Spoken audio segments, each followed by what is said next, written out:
Hi hello నమస్తే welcome back to Suman TV. మరి job చేస్తున్న ప్రతి ఒక్కరు కూడా మాకు ఈ జాబ్ సరిపోవటం లేదు, ఇన్కమ్ ఇంకా బాగా రావాలి, మాకు సెకండ్ ఇన్కమ్ కోసం చాలా ట్రై చేస్తున్నాం అనుకుంటున్నారు కదా. చాలామంది కూడా సెకండ్ ఇన్కమ్ కోసం ట్రై చేస్తూ ఉంటారు. ఒక్క జాబ్ చేస్తూ ఆ 8 అవర్స్ డ్యూటీ చేసుకుంటూ ఆ శాలరీతో ఈ రోజుల్లో బ్రతకడం అనేది చాలా కష్టం. ఇద్దరు జాబ్ చేసినా కూడా కష్టమే. అది ఖచ్చితంగా సెకండ్ ఇన్కమ్ కోసం వేరే సోర్సెస్ చాలానే ఉన్నాయి. మనకి బయట చూస్తూనే ఉంటాం కదా, కొన్ని కంపెనీస్ ఉంటాయి, కొన్ని బ్రాండ్స్ ఉంటాయి. ఈ కంపెనీలో జాయిన్ అవ్వండి, ఇంకొకరిని జాయిన్ చేయండి, దాని నుంచి మనకి ఇన్కమ్ వస్తుంది అని చెప్తా ఉంటారు. అంటే మనం జాబ్ చేసుకుంటూ కూడా వేరొక సోర్స్ ఆఫ్ ఇన్కమ్ కూడా మనం గెయిన్ చేసుకోవచ్చు అని మనం వింటూనే ఉంటాం కదా. మరి వినడమే కాదు, చాలామంది నమ్మరు కూడా. ఇందులో ఏమొస్తుంది, మేము ఇందులో ఫ్రాడ్స్ ఉంటాయి, స్కామ్స్ ఉంటాయి, మేము లాస్ అయిపోతాము, వేస్ట్ ఇవన్నీ అంటారు కదా. లేదండి, ఇందులో కూడా సక్సెస్ అయిన వాళ్ళు చాలామందే ఉన్నారు. మరి అందులో నుంచి ఒక వ్యక్తి ఈరోజు మనతో పాటు సుమన్ టీవీలో ఉన్నారు, సలీం గారు. మరి సలీం గారి యొక్క సక్సెస్ ఏంటి, ఆయన ఇన్స్పిరేషన్ స్టోరీ ఏంటి, మీకు అందరికీ చెప్పడానికే నేను కూడా రెడీగా ఉన్నాను వినడానికి. మరి సార్ మాటల్లోనే సార్ కంపెనీ ఏంటి, మరి ఎందులో ఉన్నారు, సార్ ఎలా సస్టైన్ అయ్యారు, డౌన్ టు ఎర్త్, నేను చాలా విషయాలు తెలుసుకున్నాను. మరి సార్ చాలా కష్టపడ్డారు, అంటే సూసైడ్ దాకా కూడా వెళ్ళి మళ్ళీ బయటకు వచ్చారంట. మరి ఏంటి అసలు ఎంత కష్టపడ్డారు, ఈ రోజుని అలా సూసైడ్ వరకు వెళ్ళి ఇలా వచ్చి మన స్టూడియోలో కూర్చొని ఇంటర్వ్యూ చేస్తున్నారంటే మరి ఖచ్చితంగా ఆ స్టోరీ వినాల్సిందే కదా. సార్ మాటలోనే విందాం ఇవన్నీ కూడా, మీతో పాటు నేను కూడా. మరి ఇంకెందుకు ఆలస్యం, సార్ని పరిచయం చేసేస్తాను. నమస్తే సార్. నమస్తే మేడం. సార్ చెప్పండి, మీరు అసలు అంటే నేను విన్నాను సూసైడ్ దాకా వెళ్ళి మళ్ళీ వచ్చారు, అంటే అంతవరకు వెళ్ళాల్సిన పరిస్థితి ఏంటి, ఎలా బయటకు వచ్చారు, ఈ రోజున ఇలా ఉన్నారు అంటే ఏంటి, ఆ సక్సెస్ ఏంటి మా వ్యూవర్స్కి ఒకసారి. ఎస్ మేడం, సుమన్ టీవీ వాళ్ళకి అందరికీ నమస్కారం. గుడ్ మార్నింగ్ ఫ్రెండ్స్, నా పేరు సలీం, నేను హైదరాబాద్ హఫీజ్పేటలో ఉంటాను. ఫ్రెండ్స్, ఈ రోజు నేను ఈ వీడియో ఎందుకు చేస్తున్నానంటే, ప్రస్తుతానికి నేను వెస్టీజ్ బిజినెస్లో క్రౌన్ డైరెక్టర్ లెవెల్లో ఉన్నాను. నా ఇన్కమ్ వచ్చేసి 1,12,000. నేను ప్రజెంట్గా నేను ఇప్పటివరకు ఏదైతే ఇంట్లో ఉంటున్నానో ఆ ఇంటి లొకేషన్ ఇంకా చూపించడానికి, తర్వాత నేను డియూసీడీ అయిన తర్వాత ప్రజెంట్ ఉన్న ఎట్లాంటి లైఫ్ స్టైల్ ఉంది నాది, డియూసీడీ అయిన తర్వాత ఎలా నా లైఫ్ స్టైల్ ఉండబోతుంది అనేది వీడియో రెండు తీసి మీకు చూద్దామని ఈ రోజు వీడియో చేస్తున్నాను. సో ప్రస్తుతానికి నేను మా ఒకసారి ఇల్లు చూపించి దాని నుంచి మీకు 2 విషయాలు మాట్లాడుతాను. ఇది నా యొక్క డ్రీమ్స్ ఫ్రెండ్స్, ఇవన్నీ నా డ్రీమ్స్ అనమాట, ఫ్యూచర్ లో ఇంకా కాబోతున్నాయి. ఇంకా ఇది నా డ్రీమ్ హౌస్, నేను ఉండే ప్రజెంట్ ఇల్లు సిచ్యువేషన్. ఇది బయట మాది, ఒకసారి బయట వాతావరణం కూడా ఒకసారి చూపిస్తాను నేను ఎట్లా ఉందనేది.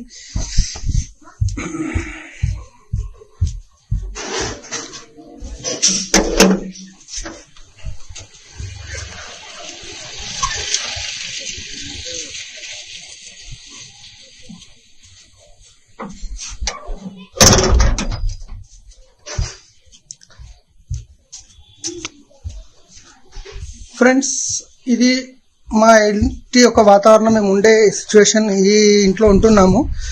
అయితే నేను మీతో ఏం చెప్పదలుచుకున్నానంటే, ప్రజెంట్ నేను యాక్చువల్గా ట్రావెల్స్ బిజినెస్ ఉండే ఒక 24 months క్రితం వెస్టీజ్ బిజినెస్ స్టార్ట్ చేయకముందు దాంట్లో నాకు పెద్ద లాస్ కావడం వల్ల, ఓలా క్యాబ్ రావడం వల్ల లాస్ అయ్యి నాకు ఇంచుమించు 24 లక్షలు అప్పు అయిపోయి ఉండే.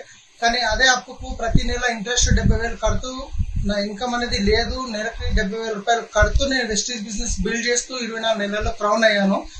ఆ ఉన్న కాస్త అప్పు ఇంకొంచెం ఇంట్రెస్ట్ పే చేస్తూ ఇంకా అప్పు పెరిగింది కానీ తరగలేదు. కానీ ఇప్పుడు ఇంకొక 24 months లోపల నేను డిఎస్సిడి అయిన తర్వాత నా లైఫ్ స్టైల్ ఎలా ఉండబోతుంది, ప్రజెంట్ నేను ఎలాంటి సిచ్యువేషన్ లో ఉండి బిజినెస్ నేను బిల్డ్ చేస్తున్నాను, ఇది మీకు ఒక హోప్ ఇవ్వడానికి మాత్రం ఈ వీడియో చేస్తున్నాను. నేనున్న పరిస్థితుల్లో చేస్తున్నానంటే మీరు 100% చేసి సక్సెస్ అవుతారు. తర్వాత ఈ డిఎస్సిడి అయిన తర్వాత నేను ఈ వీడియో రిలీజ్ చేస్తాను, అప్పటి వరకు చేయను. Thank you friends, wish you well. ప్రతి ఒక్కరు చేయగలుగుతారు. Thank you. సో నా పేరు సలీం, నేను పటాన్చెరు పక్కనే బానూర్ విలేజ్ ఉంది. బానూర్ విలేజ్లో మా ప్రాపర్ బానూర్ అనమాట. నేను ఒక 2 minutesలో నా షార్ట్గా చెప్తాను, ఎందుకంటే మా నాన్నగారు నేను 3 సంవత్సరాల వయసులో ఉన్నప్పుడు చనిపోవడం జరిగింది. సో మా అమ్మ మా ఇంకో పెద్దన్న ఉంటాడు, ఇద్దరిని చదివించే ప్రయత్నం చేసింది. కానీ 7th class వరకు నేను చదువుకున్నాను. పరిస్థితులు అంటే తినడానికి తిండి లేని పరిస్థితి ఎప్పుడు, ఎందుకంటే మా అమ్మ కూలి పని చేస్తుండే. సో అక్కడ నుంచి నేను 7th class వరకు చదువుకొని ఆపేసి బీడిఎల్లో యాన్సిలరీ అని ఉంది, అక్కడ పనిచేయడం జరిగింది. 450 రూపాయలు జీతం ఉండేది. మళ్ళీ అక్కడ నుంచి ఇంకొంచెం ఎక్స్ట్రా ఎక్కడన్నా దొరుకుతుందంటే అక్కడికి వెళ్ళిపోయేవాడిని. పక్కనే కోలా ఫారం ఉండేది, మారుతి హ్యాచరీస్ అని, అక్కడ పని చేశాను. డైలీ 50 రూపాయలు లేబర్ లాగా ఇచ్చేదనమాట. అక్కడ నుంచి ఒక డ్రైవింగ్ నేర్చుకున్నాను ట్రాక్టర్ ద్వారా. ఆ డ్రైవింగ్ నేర్చుకొని ఇంకా డ్రైవర్గా పోతే ఇంకా ఎక్కువ జీతం వస్తుంది అనే ఉద్దేశంతో బీడీఎల్ లైన్స్లరీలో ఒక ఎంప్లాయీ దగ్గర అరుణకుమారి మేడం అని ఉంటారు, వాళ్ళ దగ్గర అంబాసిడర్ కార్ మీద డ్రైవర్గా పనిచేశాను. సో అక్కడ 1 year తర్వాత వాళ్ళు కారు అమ్ముకున్నారు, ఎందుకంటే పాత కారు మళ్ళీ రిపేర్ వస్తుందని. అప్పుడు మళ్ళీ హైదరాబాద్లో సోమాజిగూడలో ఒక కార్ మెకానిక్ పరిచయం ఉంటే ఆయన ద్వారా ఒక డ్రైవర్ జాబ్ దొరుకుతుందనే అవకాశంతో ఆయన అడిగితే ఆయన హైదరాబాద్లో టీసీఎస్లో ఒక ఎంప్లాయీ దగ్గర పెట్టించడం జరిగింది. సో అక్కడ పనిచేస్తున్న ఇంచుమించు 6,500 జీతం వస్తుంది అక్కడ. అదే సిచ్యువేషన్లో నా పెళ్లి అవ్వడం జరిగింది. 6,500 జీతం వచ్చినప్పుడు మీ పెళ్లి అయింది? నా పెళ్లి అయింది, పాప పుట్టింది, ఖర్చులు పెరిగిపోయినాయి, సరిపోవట్లేదు. సో ఇంకేదన్నా చేయాలి అని నేను డేలో ఈ డ్యూటీ చేస్తుంటే, నైట్లో మళ్ళీ సిటీ ట్యాక్సీ నడిపిస్తుంటే బేగంపేట ఎయిర్పోర్ట్ ఉన్నప్పుడు. సో ఆ తర్వాత మళ్ళీ ఖర్చులు పెరిగిపోయినాయి, ఇంకేమన్నా ఎక్స్ట్రా ఇన్కమ్ వస్తే బాగుంటుంది, ఎక్కువ జీతం వస్తే ఆలోచిస్తున్న టైంలో హైదరాబాద్లో శంషాబాద్ ఎయిర్పోర్ట్ ఓపెన్ అయింది. అక్కడ మేరు క్యాబ్ అని ఒక 600 క్యాబ్ల డ్రైవర్ల రిక్వైర్మెంట్ ఉందంటే అక్కడికి వెళ్ళి నేను చూశాను, ఇంటర్వ్యూ ఇచ్చాను. సో అక్కడ వెహికల్ ఇవ్వడం జరిగింది వాళ్ళు. సో అక్కడ నడిపాను, ఒక 4 సంవత్సరాల వరకు నడిపించాను, చాలా బాగా నడిచింది. నెలకి బయట అయితే 15,000 సంపాదించే వాళ్ళం, అక్కడ 40,000-45,000 వరకు సంపాదించాం. రాత్రి బావులు కష్టపడ్డాం, మంచిగా ఉండేది. కానీ ఎప్పుడైతే మాకు పర్ డే వాళ్ళు 350 పే చేయమని చెప్పేవాళ్ళు, అది పెంచుకుంటూ పోయడం వల్ల 1,050 రూపాయలు కట్టమనేసరికి బిజినెస్ లేక అందరూ డ్రైవర్లు స్ట్రైక్ చేయడం జరిగింది. 600 వెహికల్స్ ట్యాంక్ బండి మీద ఆపేసి ఇంకా మాకు ఆ డబ్బులు తగ్గిస్తేనే మేము నడుపుతాం, లేకపోతే నడపమని చెప్పారు. ఇప్పుడు 45 days ఖాళీ కూర్చోవడం వల్ల ఇంట్లో తినడానికి మళ్ళీ కిరాయి రెంట్ కట్టాలి కాబట్టి ఆ టైంలో నేనేం చేశాను, స్ట్రైక్ ఎప్పుడు కంప్లీట్ అవుతుందో తెలియక మా వైఫ్ దగ్గర ఉన్న కొన్ని పెళ్లికి పెట్టిన కొంచెం బంగారం ఉంటే లోన్లో కుదబెట్టి ఒక కార్ తీసుకున్నాను. ఆ కార్ తీసుకొని నాకున్న పాత కస్టమర్లకు సర్వీస్ ఇస్తున్న టైంలో నాకు బుకింగ్స్ ఎక్కువ రావడం వల్ల మా ఫ్రెండ్స్ గిట్ట నాతో పాటు కార్లు తీసుకున్న వాళ్ళకి నేను ఆ బుకింగ్స్ ఇచ్చేవాడిని. సో ఆ టైంలో డాట్ క్యాబ్ లాంటివి ఉండేది, వాళ్ళు అక్కడ అటాచ్ చేస్తే 7,500 కట్టాల్సింది. నేను మా ఫ్రెండ్స్కి ఏం చెప్పానంటే 2,500 కట్టండి, నేను మీకు బిజినెస్ ఇస్తాను, హోటల్స్ నుంచి బిజినెస్ టైఅప్ చేసుకున్నాను అని చెప్పి అలా ట్రావెల్స్ బిజినెస్ ఒక వెహికల్తో 40 వెహికల్స్ నడిచేటి నా దగ్గర. చిన్న సెటర్లో ఆఫీస్ ఓపెన్ చేశాను, 5 మంది అమ్మాయిలు కాల్ సెంటర్లో పనిచేసేవాళ్ళు. 15,000-20,000 సంపాదించే దగ్గర నుంచి ఇంచుమించు 80,000-90,000 వరకు సంపాదించేవాడిని. మంచిగా నడుస్తున్న టైంలో హైదరాబాద్లో ఒక పెద్ద ట్రావెల్ సంస్థ ఓలా క్యాబ్, ఊబర్ క్యాబ్ రావడం జరిగింది. అప్పుడు చిన్న చిన్న ట్రావెల్స్లు అన్నీ కంప్లీట్గా మూసేయవలసి వచ్చింది. అప్పుడు ఏం చేశానంటే నా దగ్గర నేను 40 మంది ఎవరైతే డ్రైవర్లు ఉండేనో అటాచ్ డ్రైవర్, వీళ్ళు ఓలా క్యాబ్ దగ్గరికి వెళ్ళిపోయారు.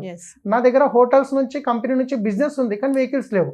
నా దగ్గర 2 ఆప్షన్స్ ఉన్నాయి, ఒకటి ఎన్ఎన్ఓ డ్రైవర్గా పని చేసుకోవాలి, లేదా కార్లు కొనాలి. సో మళ్ళీ ఒక 24 లక్షల అప్పు నాకు తెలిసిన కస్టమర్ దగ్గర ఇంట్రెస్ట్కి తీసుకొని 10 వెహికల్స్ కొన్నాను. కొన్ని 1 year వరకు మంచిగా నడిచింది. కానీ 1 year తర్వాత ఏమైంది, వాళ్ళు ఆఫర్స్ ఇవ్వడం వల్ల 50% ఆఫర్ ఇవ్వడం వల్ల కస్టమర్కి, సో కస్టమర్స్ కూడా వెళ్ళిపోవడం జరిగింది. సో ఆ తీసుకున్న వెహికల్ కంటిన్యూ ఫైనాన్స్లో రిటర్న్ అమ్ముదామంటే కొనేటప్పుడు 2.5-3 లక్షలు పెట్టి కొన్నాను, అమ్మేటప్పుడు 30,000-40,000 అమ్మాల్సి వచ్చింది. ఆ 24 లక్షలకి ఇంట్రెస్ట్, 2 వెహికల్స్ అమ్మాలి, ఇంట్రెస్ట్ కట్టాలి, 2 వెహికల్స్ అమ్మాలి, ఇంట్రెస్ట్ కట్టాలి. అలా చూస్తూ చూస్తూ వెహికల్స్ వెళ్ళిపోయింది, అప్పు అట్లనే మిగిలిపోయింది. మా వైఫ్ దగ్గర ఉన్న గోల్డ్ ఏదైతే ఉందో కంప్లీట్గా అది గిట్ట వెళ్ళిపోయింది. సో కంప్లీట్గా జీరోకి వచ్చేసాను అనమాట. ఇంకా అంత కష్టపడినా కూడా ఏం చేయాలో అన్ని చేసుకుంటూ వచ్చారు బ్రతకడానికి. చిన్న జాబ్ అని పెద్ద జాబ్ అని ఏమీ లేదు, అన్ని చేసుకుంటూ వచ్చారు. ఇక అక్కడికి వచ్చిన తర్వాత 24 లక్షలు అప్పు ఉంది. సో కార్లు వెళ్ళిపోయినాయి, ఆ కొన్న ఒక ఇల్లు ఉండే అది గిట్ట వెళ్ళిపోయింది, బంగారం వెళ్ళిపోయింది, అప్పుల బాధలు ఎక్కువైనాయి. నెల తిరిగేసరికి 70,000 ఇంట్రెస్ట్ కట్టాలి. సో ఇంట్లో తినడానికి తిండి లేని పరిస్థితి, అంటే చాలా కష్టం అయిపోయింది. మా వైఫ్కి తెలియదు ఇంత పెద్దగా అప్పు అయిందన్న విషయం. సో ఈ అప్పులలో ఒక ఆయన చిట్టి డబ్బులు కట్టేది ఉండే. ఒకరోజు నైట్ ఆయన ఫోన్ చేసి 2 నెలల సంది కట్టలేదని తిట్టేసరికి ఆ రోజు మా వైఫ్, మా పిల్లలు వాళ్ళ అమ్మోళ్ళ దగ్గరికి వచ్చిన దావతుందని వెళ్తే ఆ రోజు నైట్ అనుకున్నాను, ఇక ఈరోజు ఈ 70 ఇంత అప్పు నేను కట్టలేను, నెలకి 70,000 మిత్తి, 24 లక్షలు, నాకు ప్రాపర్టీస్ ఏం లేవని ఆ రోజు నిర్ణయం తీసుకున్నా ఇంకా సూసైడ్ చేసుకోవాలని. మంచం మీద వండుకున్న, ఫ్యాన్ తిరుగుతుంది, నేను కౌంట్ చేస్తున్నాను ఇంకొక 5 నిమిషాలు, ఇంకొక 4 నిమిషాలని. కానీ అంతలో మా బాబు ఫేస్ గుర్తుకొచ్చింది. ఇంట్లోకి నేను వెళ్ళేటప్పుడు డాడీ 5 రూపాయలు అని అడుగుతుండే. ఒకవేళ నేను సూసైడ్ చేసుకుంటే నా పిల్లల భవిష్యత్తు రేపు అడుకునే పరిస్థితి వస్తుందని సూసైడ్ చేసుకోలేదు. కానీ అప్పుడు నేను భగవంతుని ప్రేయర్ చేశాను. సో నిజంగా భగవంతుడు పంపించినట్టు నేను ఎవరి దగ్గర అయితే క్యాబ్ డ్రైవర్గా పనిచేశాను, అరుణకుమారి మేడం, వాళ్ళ కాల్ వచ్చింది. సలీం చాలా రోజులైంది, ఒకసారి నువ్వు పిల్లలతో నువ్వు ఫ్యామిలీతో మా ఇంటికి రా, నీకు ఒక బిజినెస్ గిట్ట చెప్తామని చెప్పారు. బిజినెస్ అంటే నా ఆల్రెడీ మైండ్ బ్లాక్ అయి ఉంది. సరే అక్కడ ఒక జైరాబాద్ దిక్కు రాయకోడ అనే విలేజ్లో ఒక పెళ్ళికి వెళ్ళేది ఉండే, డిన్నర్కి. వెళ్తూ కలుద్దామని వెళ్తే ఆమె వెస్టీజ్ గురించి చెప్పడం జరిగింది. కానీ ఫస్ట్ టైం నేను గిట్ట నమ్మలేదండి వెస్టీజ్. ఎందుకంటే ఇలాంటి కంపెనీలు ఎన్నో వస్తుంటాయి పోతుంటాయి, రాత్రి వస్తాయి, మోసం చేస్తుంటాయి, రిలేషన్స్ ఖరాబ్ అవుతాయి అని చెప్పేసి నేను నమ్మలేదు. కానీ వాళ్ళ దగ్గర పని చేశాను కాబట్టి కాదనలేక, రెండోది free joining, Free. Aadhaar card ఇస్తే నా పీడ పోతుంది అనే ఉద్దేశంతో నేను ఆమె కాదనలేక జాయిన్ అయ్యాను. కానీ ఆమె బల్మిక్ చేసి ప్రోడక్ట్ తీసుకోమంటే కొన్ని నైట్ క్రీము ఒకటి ఉంటుంది వెస్టేజ్లో, నీమ్ సోప్ ఉంటుంది, నీమ్ సోప్ అది తీసుకున్నాను. వాడిన తర్వాత బాగుంది అంటే మళ్ళీ ఎక్కడ బిజినెస్ చేయమంటారు అని చెప్పి బాగుంది అని కూడా చెప్పలేదు. కానీ నా అదృష్టం నిజంగా బాగుంది. 2 రోజుల తర్వాత వాళ్ళ అప్లైన్ కుల్కర్ణి సార్ అని ఉంటారు, ఆయనను తీసుకొని మళ్ళీ ఒకసారి వస్తాను నీ దగ్గరికి, మేము టోల్షేకి వెళ్తున్నామంటే ఆ రోజు వచ్చి మళ్ళీ దీని గురించి చెప్పినప్పుడు కొంచెం అర్థం చేసుకున్నాను, ఎందుకంటే అప్పుడు పాజిటివ్ ఉన్న ప్రోడక్ట్ బాగుంది అని. ఆ తర్వాత మళ్ళీ ప్రోడక్ట్ తెచ్చుకున్నా, వాడాను, బాగా అనిపించినాయి. ఆ తర్వాత నమ్మకం వచ్చింది ఇంకొంచెం. అంటే వెస్టేజ్ అన్నారు కదా మీరు, అంటే వెస్టేజ్ అంటే విన్నాం మేము కూడా బయట. కాకపోతే ఏంటంటే కంపారిజన్ ఏంటి బయట దొరికే ప్రోడక్ట్స్కి వెస్టేజ్ ప్రోడక్ట్స్కి? అంటే ప్రైస్ పరంగా కానీ, హెల్తీ ప్రోడక్ట్సా, ఆర్గానిక్ ప్రోడక్ట్సా, అసలు ఏంటి డిఫరెన్షియేషన్ ఏముంటుంది? సో ముందు పేరు మీరు వెస్టేజ్ అన్నారు మేడం, యాక్చువల్గా దానికి ఒక్క మీనింగ్ చెప్తాను నేను. అసలు వెస్టేజ్ ఎందుకు పెట్టారు? వెస్టేజ్ అంటే నేను గిట్ట అనుకున్న స్టార్టింగ్ లో ఇంతమంది లక్షల్లో ఇన్కమ్ సంపాదించే అవకాశం ఉన్నప్పుడు కంపెనీకి వేరే పేరేం దొరకలేదా, వెస్టేజ్ ఎందుకు పెట్టిన అనుకున్నా. కానీ వాస్తవానికి వెస్టేజ్ అంటే చెత్త, కానీ వెస్టీజ్, అది కంపెనీ పేరు వెస్టీజ్. అంటే ఒక ఎడారిలో మీరు ఎక్కడ పోవాలో తెలియని పరిస్థితిలో, ఎక్కడ మీకు దారి కనిపించట్లేదు, అలాంటి టైంలో కొందరు నడుచుకుంటూ వెళ్ళిన పాదాల ముద్రలు చూసుకుంటూ మీరు మీ యొక్క గమ్యాన్ని చేరుకునే ప్రాసెస్ని వెస్టీజ్ అంటారు అనమాట. అందుకే కంపెనీ పేరు వెస్టీజ్. సో ప్రోడక్ట్ అంటే చూస్తున్నాం మేడం, మార్కెట్లో చాలా రకాల ప్రోడక్ట్ వస్తుంటాయి పోతుంటాయి, కానీ వెస్టీజ్లో ఉన్న ప్రోడక్ట్ ఏవైతే ఉన్నాయో జెన్యూన్ ప్రోడక్ట్స్. ఎందుకంటే ఇప్పుడు మార్కెట్లో ఒక ప్రోడక్ట్ వచ్చింది అనుకోండి, ఎన్నో మనం వేరే ప్రోడక్ట్స్ వస్తుంటాయి చూస్తాం. ఈ రోజు ఉన్న ప్రోడక్ట్ రేపు మనకు అదే కంపెనీ నుంచి బయటికి వెళ్ళిన ప్రోడక్ట్ వస్తుందా రాదా మనకు గ్యారంటీ లేదు. కానీ వెస్టీజ్లో ఏంటంటే మ్యానుఫ్యాక్చరింగ్ నుంచి డైరెక్ట్ కస్టమర్కి వస్తుంది కాబట్టి మధ్యవర్తులు ఎక్కడ చేతులు మారే అవకాశం లేదు.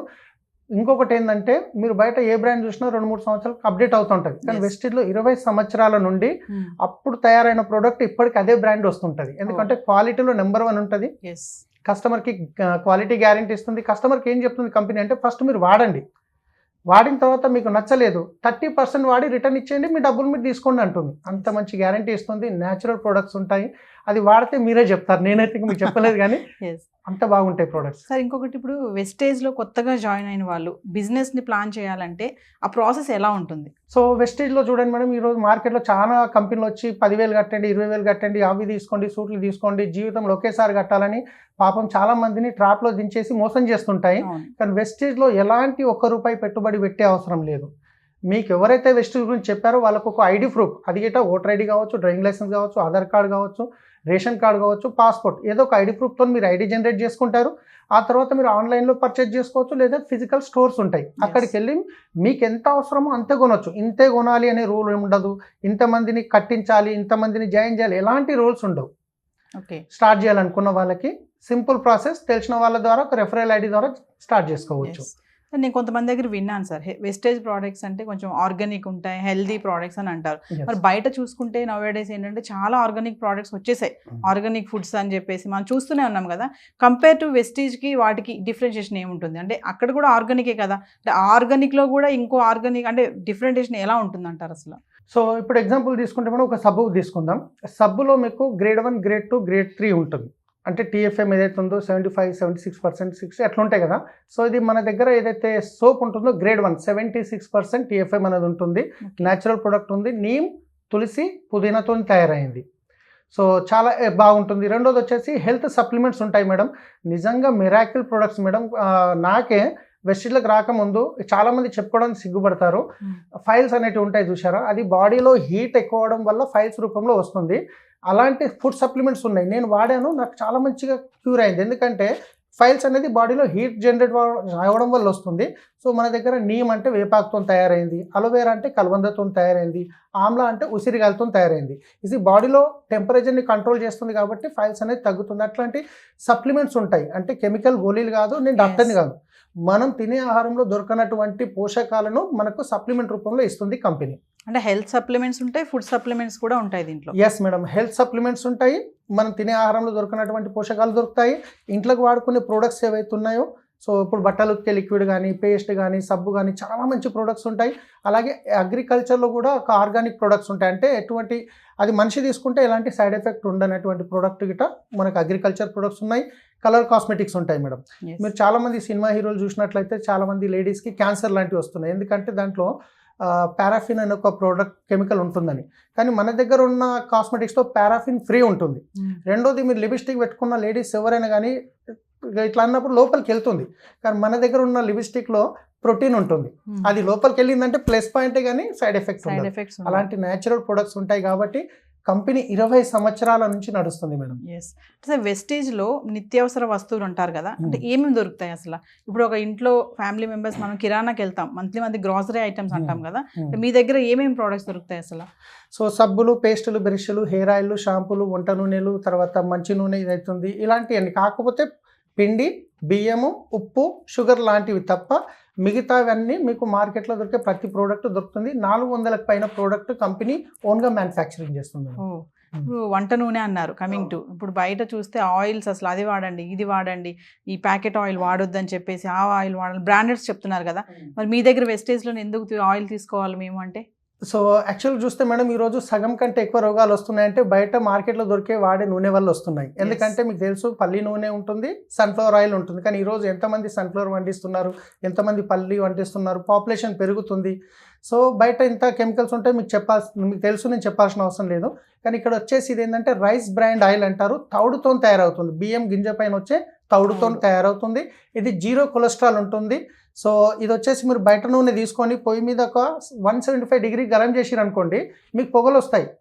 అదన్నీ ఒక 2-3 సార్లు గరం చేసి చల్ల చేస్తే క్వాలిటీ చేంజ్ అవుతుంది, థిక్నెస్, కలర్ చేంజ్ అవుతుంది, థిక్నెస్ పెరుగుతుంది.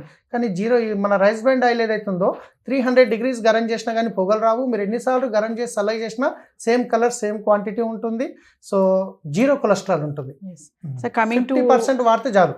బయటది మీరు 100 ml వేస్తున్నారు అనుకోండి, ఇది 50 ml సరిపోతుంది. So coming to wastage membership, అంటే మీరు చెప్పారు నేను ఏవో చేశారు మీరు బ్రతకడానికి, చిన్నప్పటి నుంచి మీ పేరెంట్స్ చనిపోయిన తర్వాత అప్ టు మ్యారేజ్ లెవెల్ వరకు కూడా చేసుకుంటూ వచ్చారు. వెస్టేజ్ ఎప్పుడు పరిచయం అయిందో మీరు కొంచెం గ్రౌండప్ అయ్యారు, ఈరోజు సక్సెస్ఫుల్గా ఉన్నారు, ఇక్కడ మా ముందు కూర్చున్నారు. అంటే ఏంటి అసలు వెస్టేజ్లో ఆ జాయినింగ్ సిస్టమ్ ఏంటి, దానిలో ఇన్కమ్ గెయిన్ చేయొచ్చు అంటే ఎట్లా, అంటే మంత్లీ ఎంత మేము గెయిన్ చేయొచ్చు, అసలు మాకేం అవగాహన లేదు, వెస్టేజ్లో నేను జాయిన్ అవ్వాలనుకున్న వాళ్ళకి మీరేం చెప్తారు? సో అన్నిటికంటే ముందు వెస్టేజ్ స్టార్ట్ చేసినాక చాలామంది చేసే పొరపాటు ఏంటంటే స్టార్ట్ చేసి ప్రోడక్ట్ వాడకుండానే వేరే వాళ్ళకి చెప్పే ప్రయత్నం చేస్తారు. అలా చేయకుండా ఫస్ట్ కంపెనీ ఏమంటుంది, ప్రోడక్ట్ మీద రాసి ఇస్తుంది. మీకు ఒకవేళ ప్రోడక్ట్ నచ్చలేదంటే 30% వాడినాక రిటర్న్ ఇచ్చేయమని చెప్పేసి. ఫస్ట్ ఎవరైనా కానీ స్టార్ట్ చేయాలనుకుంటే ఫస్ట్ ప్రోడక్ట్ వాడి చూడండి. కన్జ్యూమర్గా స్టార్ట్ చేసిన తర్వాత ఎస్ మీకు నచ్చింది, బాగుంది, నేను వేరేలోకి చెప్పాలనుకున్నా అన్నప్పుడు మాత్రమే వేరేలోకి చెప్పండి. ఎందుకంటే మీరు వాడుకున్నప్పుడు ఇమీడియట్లీ మీకు 45% బెనిఫిట్ వస్తుంది. ఎందుకంటే బయట మార్కెట్లో మనము ఏ ప్రోడక్ట్ తీసుకున్నా ఎంఆర్పి పైన వస్తుంది. కానీ ఇక్కడ చాలామంది పొరపాటు ఎక్కడ పడతారంటే ఒక ఎంఆర్పి ఉంటే ఎంఆర్పి మీద రాదు, డిస్కౌంట్ ప్రైస్లో వస్తుంది. 15 to 20% ప్లస్ 10% ఫ్రీ ప్రోడక్ట్స్ ఇస్తుంది కంపెనీ, 5% కన్సిస్టెన్సీ బెనిఫిట్ ఇస్తుంది, లాయల్టీ ప్రోగ్రామ్ ఇస్తుంది. ఇంచుమించు మనకు 45% బెనిఫిట్ వస్తుంది మీరు యాజ్ ఏ కన్జ్యూమర్గా షాప్ చేంజ్ చేయడం వల్ల. మీకు ఇంత బెనిఫిట్ వచ్చినప్పుడు, ప్రోడక్ట్ నచ్చినప్పుడు ఆటోమేటిక్గా మనం వేరే వాళ్ళకి షేర్ చేస్తాం. అలా షేర్ చేయడం వల్ల నెట్వర్క్ పెరిగిన కొద్దీ టర్నోవర్ పెరుగుతుంది, టర్నోవర్ మీద ఇన్కమ్ అనేది వస్తుంది. సార్ ఇంకొక విషయం ఏంటంటే వెస్టేజ్ ప్రోడక్ట్స్ ప్రైసెస్ చాలా ఎక్కువ ఉంటాయి అన్న టాక్ అయితే ఉంది, దానికి సలీం గారు ఏం చెప్తారు? సో నిజం మేడం, నేను గిట్ట అనుకున్నాను బయట మనం వాడే ప్రోడక్ట్ ఏదైతే ఉందో తక్కువ రేటుకి వస్తుంది, ఇది కొంచెం ఎక్కువ ఉంది అనిపించింది. కానీ ఎవరైనా ఎంఆర్పి చూస్తాం. కానీ నేను ఇంతకుముందు చెప్పాను ఎంఆర్పి ఏదైతే ఉందో దాని ఎంఆర్పి మీద 45% బెనిఫిట్ అవుతుంది. ఈ అసలు విషయం చాలామందికి తెలియదు. అది ఎప్పుడు తెలుస్తుందంటే వాళ్ళు వాడితే కానీ తీసుకుంటే కానీ తెలుస్తుంది. ఎంఆర్పి అలవాటు ఉంది కాబట్టి ఎంఆర్పి చూస్తాం, కానీ 45% బెనిఫిట్ వస్తుంది. ఆ రెఫర్ చేస్తే వచ్చే ఇన్కమ్ తర్వాత ఇన్కమ్. అది జస్ట్ మీరు కన్జ్యూమర్గా షాప్ చేంజ్ చేస్తే 10 to 20% discount, 5% cash back, 10% free product, 20% consistency benefit, ఇవన్నీ 45% బెనిఫిట్ అవుతాయి. సో నేను రీసెంట్గా చూశాను, మార్కెట్లో వెళ్ళి సూపర్ మార్కెట్ నుంచి కొన్ని ప్రోడక్ట్ తీసుకొచ్చాను. రెగ్యులర్గా మినిమం రిక్వైర్మెంట్ అయ్యే ప్రోడక్ట్ ఒక 2000 రూపాయల ప్రోడక్ట్ తీసుకున్నాను. సేమ్ ప్లేస్లో మన వెస్టేజ్ ప్రోడక్ట్ గిట్ట ఒక 2000 రూపాయల ప్రోడక్ట్ తీసుకున్నాను. సేమ్ అక్కడ 3 సబ్బులు తీసుకుంటే ఇక్కడ 3 సబ్బులు, అక్కడ ఒక పేస్ట్ తీసుకుంటే ఇక్కడ పేస్ట్, వెస్టేజ్ బ్రాండ్ తీసుకున్నాను. కంపేర్ చేస్తే 90 రూపాయలు డిఫరెన్స్ వచ్చింది. మార్కెట్ ప్రోడక్ట్కి మన ప్రోడక్ట్ 90 రూపాయలు ఎక్కువ ఉంది, కానీ 45% బెనిఫిట్ తగ్గింది. మళ్ళీ అంటే మార్కెట్ కంటే తక్కువ వచ్చినట్టు. సలీం గారు, ఈరోజు మీరు ఈ వెస్టేజ్లో ఏ లెవెల్లో ఉన్నారు? దీంట్లో ఏవో లెవెల్స్ ఉంటాయి కదా, అవునండి. గోల్డ్ అని సిల్వర్ అని మేము వింటూ ఉంటాం. కొన్ని కంపెనీస్లో ఉంటాయి కదా లెవెల్స్ ఉంటాయి, జాయిన్ అయ్యాక గోల్డ్ లెవెల్ అని సిల్వర్ లెవెల్ అని ఏదో మిలీనియం సమ్ ఉంటాయి. మీరు ఏ లెవెల్లో ఉన్నారు ఈరోజు? సో ఫస్ట్ దీంట్లో ఒక స్టార్ట్ అయ్యి కాగానే డైరెక్టర్ అనే లెవెల్ ఉంటుంది. డైరెక్టర్ తర్వాత silver, gold, star, diamond, crown, UCD, DCD, DUCD అని ఉంటుంది హైయెస్ట్ లెవెల్ మేడం. అలా నేను డియూసీడీ హైయెస్ట్ లెవెల్లో ఉన్నాను. సో డియూసీడీ అంటారు. తర్వాత నా టీంలో 13 మంది డియూసీడీలు కూడా ఉన్నారు. ఆ తర్వాత 3 months consistency 10 lakhs plus income తీసుకునే వాళ్ళను విఎంసీఎం మెంబర్ అంటారు, వెస్టేజ్ మిలీనియర్ కౌన్సిల్ మెంబర్ అంటారు. సో నేను ఇప్పుడు ఆ లెవెల్లో ఆల్మోస్ట్ హైయెస్ట్ లెవెల్లో ఉన్నాను మేడం. మా టీంలో గిట్ట ఆ లెవెల్లో ఉన్నారు. ఓకే, అంటే మీరు ఒక దగ్గర జీతం తీసుకున్న నుంచి ఇప్పుడు మీరు వేరే వాళ్ళకి ఇచ్చే లెవెల్కి వచ్చేసారు మీరు. అవును మేడం, ఇంచుమించు 5,70,000 మంది నెట్వర్క్ ఉన్నారు. దాంట్లో మా టీంలో సో మా అప్లయన్స్ అంటారు చరణ్ సింగ్ గారు అని గోల్డ్ మెడలిస్ట్ ఉస్మానియా యూనివర్సిటీలో చదువుకున్నారు. ఇందర్బీర్ సింగ్ గారు అని చెప్పేసి ట్రెడిషనల్ బిజినెస్ కోట్లలో టర్న్ ఓవర్ ఉంటుంది. సత్యనారాయణ కుల్కర్ణి గారు ఉంటారు, ఆయన ఒక ఇంజనీర్. ఎస్. సో ఫైనల్గా సలీం గారు, మరి మా వ్యూవర్స్కి చాలా మనం స్టార్టింగ్లో చెప్పుకున్నట్టుగా కొన్ని ఫ్రాడ్స్ ఉంటాయి, కొన్ని కంపెనీస్ సరిగ్గా ఉండవు, జాయిన్ అయ్యాక వాళ్ళు చీట్ చేయడం ఇలాంటివన్నీ ఉంటాయి కదా. మీరు అందులో ఉన్నారు కాబట్టి, వెస్టేజ్లో మీకు ఒక అవగాహన వచ్చింది కాబట్టి, మీరు మంచి పొజిషన్లో ఉన్నారు కాబట్టి మా వ్యూవర్స్కి ఏం చెప్తారు ఓవరాల్గా మీరు? సో నేను ఒకటే చెప్తాను, చాలామంది ఇక్కడ ఇలాంటి చూసిన తర్వాత ఫస్ట్ టైం వాళ్ళకి తెలియదు. నేను ఒకటే చెప్తున్నాను అందరికీ, మీరు ఒకవేళ ఏదన్నా డైరెక్ట్ సెల్లింగ్ పేరు మీద ఎవరన్నా మీ దగ్గరకు వచ్చిరంటే ఒకటి చూడండి, అన్నిటికంటే ముందు కంపెనీ ఎప్పుడు స్టార్ట్ అయింది, ఎన్ని సంవత్సరాలు అయింది, రైట్. రెండోది వచ్చేసి దాంట్లో ప్రోడక్ట్ ఎలాంటి ప్రోడక్ట్స్ ఉన్నాయి. ఎందుకంటే కొందరు వస్తారు బట్టలను, బాసన్లను, అవ్వను 10,000 కట్టండి, 20,000 కట్టండి, 30,000 కట్టండి, మీ డ్రీమ్ గురించి జీవితంలో ఒక్కసారి కట్టలేరా అని చెప్తారు. ఒక్క రూపాయి అన్న ఎక్కడన్నా కడుతున్నారు అంటే అది 100% మీకు మోసం ఉంటుంది. ఎక్కడ రూపాయి కట్టకుండా ప్రోడక్ట్ రెగ్యులర్గా అవసరం వచ్చే ప్రోడక్ట్ ఉండేటట్టు చూసుకోవాలి. చాలామంది ఏం చేస్తారంటే ఒక్కసారి కట్టుడు కదా అని చెప్పేసి కడతారు, కానీ దానివల్ల ఏమవుతుందంటే తెలియకుండానే వాళ్ళు మోసపోతారు. ఏదో ఒకరోజు కంపెనీ బంద్ అయిపోతుంది, పోలీసులు అరెస్ట్ చేస్తారు. రీసెంట్గా ఒక తాజ్ డెక్కన్ హోటల్లో ఒక 3 days క్రితము ఒక ప్రోగ్రామ్ జరిగింది. జయేష్ రంజన్ గారు అని చెప్పేసి అడిషనల్ చీఫ్ సెక్రటరీ గారు వాళ్ళు ఇంకా వచ్చి గవర్నమెంట్ వాళ్ళు చెప్పారు, మేము డైరెక్ట్ సెల్లింగ్ సపోర్ట్ చేస్తున్నాము, కానీ ఫ్రాడ్ కంపెనీలు మీ దృష్టిలో వస్తే మాకు ఇన్ఫార్మ్ చేయండి, మా దగ్గరకు వచ్చేసరికి నష్టం జరిగిపోతుంది, మీ దృష్టిలో వస్తే అలాంటివి చేయండి, మేము వాళ్ళని చూసుకుంటాము, ఇది డైరెక్ట్ సెల్లింగ్ మేము సపోర్ట్ చేస్తున్నాం, చాలా ఫ్యూచర్ ఉన్న కంపెనీ అని చెప్పడం జరిగింది తాజ్ డెక్కన్ హోటల్లో. సలీం గారు, సరే అన్నీ చెప్పారు, బాగుంది, మరి మీ అచీవ్మెంట్స్ ఏంటి ఈరోజు? సో అచీవ్మెంట్ విషయానికి వస్తే మేడం, నిజంగా చెప్తున్నాను, ఒకప్పుడు శంషాబాద్ ఎయిర్పోర్ట్లో క్యాబ్ నడిపించిన వ్యక్తిని, ఏదైనా బెంజ్ కార్ కనిపిస్తే దాని మీద డ్రైవర్గా అవకాశం దొరికితే జన్మ ధన్యమవుతుందని ఆలోచించే వ్యక్తిని ఈరోజు 70 లక్షల పైన మర్సిడీస్ బెంజ్ కార్ తీసుకున్నాను. దాంతోపాటు ఒక హోండా అమేజ్ కార్ తీసుకున్నాను. హఫీస్పేట్లో అప్లోల బాధకు ఇల్లు అమ్ముకుని ఉంటే 70 గజాలది, ఇప్పుడు 1.5 పెట్టి ఇల్లు తీసుకున్నాను. సో అదేవిధంగా మా వైఫ్కు బంగారం మొత్తం పోయినుంటే మళ్ళీ బంగారం రిటర్న్ తీసుకోవడం జరిగింది. సో ఆల్రెడీ ఫారెన్ ట్రిప్స్ వెళ్తున్నాం, ఎవ్రీ 4 monthsకి ఒకటి. మొన్ననే స్విట్జర్లాండ్ వెళ్ళొచ్చాం నేను మా వైఫ్, అంతకుముందు థాయిలాండ్ వెళ్ళాం. సో నేను వెళ్ళడం కాదు, నేను ఏదో చేసినా అని చెప్పట్లేదు. ఇక్కడ మీరు చూస్తున్న ప్రతి ఒక్క వ్యక్తి ఒక నిర్ణయం తీసుకొని స్టార్ట్ చేస్తే 100% ప్రతి ఒక్కరికి ఈ అవకాశం ఉంది. ఈ బిజినెస్ ఏం లేదు, నమ్మితే సొమ్ము, నమ్మకుంటే దుమ్ము కూడా కొంతవరకు ఆ బాధ్యత రావాలి. దట్ సరే మేము కరెక్ట్గా చేస్తూ ఉన్నాము, బట్ ఎవరైనా తప్పుగా చేస్తూ ఉంటే వాళ్ళ సమాచారం మేమే ఎందుకు ముందుకు వెళ్ళి వాళ్ళకి చెప్పకూడదు. పోలీస్కి కానీ, కన్జ్యూమర్ అఫేర్స్ శాఖ వారికి కానీ, మా ఇండస్ట్రీ శాఖ వారికి కానీ మేమే ఎందుకు ఈ విషయాల్ని బహిరంగ ఎందుకు చేయకూడదు. సో ఎవరో పోలీస్ తరఫున ఎవరో వస్తారో, వాళ్ళ దొంగల్ని పట్టేస్తారు, అంతవరకు నేను ఏం చేయము, చూస్తూ ఉంటాను, నిద్రపోతూ ఉంటాను, ఇట్లాంటి ఆలోచన ఉంటే చివరిలో మొత్తం ఈ డైరెక్ట్ సెల్లింగ్ సమాజం పైనే ఇట్లాంటి దుష్ప్రభావం వస్తుంది. సో మీలో కూడా చొరవ ఉండాలి. అండ్ దానికోసం ఈ సంస్థలో, ఈ కమిటీలో నేరుగా మీ ప్రతినిధులు ఉంటే వాళ్ళకి కూడా ఏ రూపంలో పరిస్థితి ఉంది, ఎట్లాంటి సమస్యలు వస్తూ ఉన్నాయి, పరిష్కారం ఎట్లా చేయవచ్చు, అట్లాంటి కూడా కొన్ని సలహాలు, సూచనలు, కొంత బాధ్యతలు తీసుకోవడానికి కూడా వాళ్ళకి విసులుబాట్లు అవుతుంది. సో ఇందాక వారు చెప్పినట్టుగా 2 వారాల్లో ఈ కమిటీ వస్తుంది. సో మనము ఈ కమిటీ రాగానే తదుపరి చర్యల్ని కూడా చాలా త్వరితగతిలో తీసుకురావడానికి మేము కూడా కృషి చేస్తాము. ఎన్నో సంవత్సరాల నుంచి నిలిచిపోయిన ఈ రిజిస్ట్రేషన్స్ ప్రక్రియని మొత్తట్లో ప్రారంభిస్తాము. జాగ్రత్తగా ఒకసారి స్టడీ చేసి వెస్టేజ్ గురించి మీకు చెప్పిన వాళ్ళు ఎవరైనా ఉంటే వాళ్ళతో స్టార్ట్ చేసుకోండి. కొత్త వాళ్ళు ఉంటే మీకు చెప్పిన వాళ్ళు ఉంటే వాళ్ళతో స్టార్ట్ చేసుకోండి, కానీ స్టార్ట్ చేయండి, ఎందుకంటే ఒక జాబ్తో పాటు ఒక ఎక్స్ట్రా ఇన్కమ్ అనేది మీకు బెనిఫిట్ అవుతుంది. సో వ్యూవర్స్ విన్నారు కదా, మరి స్టార్టింగ్లో చెప్పినట్టుగా ప్రతి ఒక్కరు కూడా సెకండ్ ఇన్కమ్ కోసం చూడాలనుకుంటున్నారు కదా. మరి సలీం గారి ఇంటర్వ్యూ ఎక్కడ పాజ్ చేయకుండా స్టార్టింగ్ నుంచి ఎండింగ్ వరకు మొత్తం వినండి, మీకు క్లారిటీ వస్తుంది. మీకు ఏమైనా డౌట్స్ ఉంటే కిందకి స్క్రోల్ అవుతున్న నెంబర్ కాల్ చేస్తే సలీం గారు మీకు అందుబాటులో ఉంటారు. సెకండ్ ఇన్కమ్ చేయాలనుకున్న వాళ్ళు చాలా ఆలోచించాలండి. ఖచ్చితంగా ప్రతి దాంట్లో వెళ్ళిపోయి అక్కడ డబ్బులు పెట్టాం, ఇక్కడ డబ్బులు పెట్టేసాం, మేము లాస్ అయిపోయాం అనుకోకుండా కొంచెం తెలివిగా సెన్సిటివ్గా ఆలోచిస్తే కరెక్ట్ దాంట్లో మీరు ప్లేస్మెంట్ చేసుకోవడానికి ఉంటుంది. మీకేమైనా డౌట్స్ ఉన్నాయి, నేను కూడా వెస్టీజ్లో జాయిన్ అవ్వాలనుకుంటున్నాను, నేను కూడా మంచిగా ఎర్న్ చేయాలనుకుంటున్నాను, చెప్పారు కదా సార్ ఎంత కష్టపడి బ్రతకడానికి ఏం చేయాలో అవన్నీ చేశారు. చనిపోవాలనుకున్న టైంలో కూడా పిల్లలు గుర్తుకు రావడం, మళ్ళీ వెనక్కి వచ్చి ఒక కంపెనీలో జాయిన్ అవ్వడం, ఈ రోజున మెర్సిడీస్ బెంచ్ కార్లో మరి మా స్టూడియోకి కూడా వచ్చారు.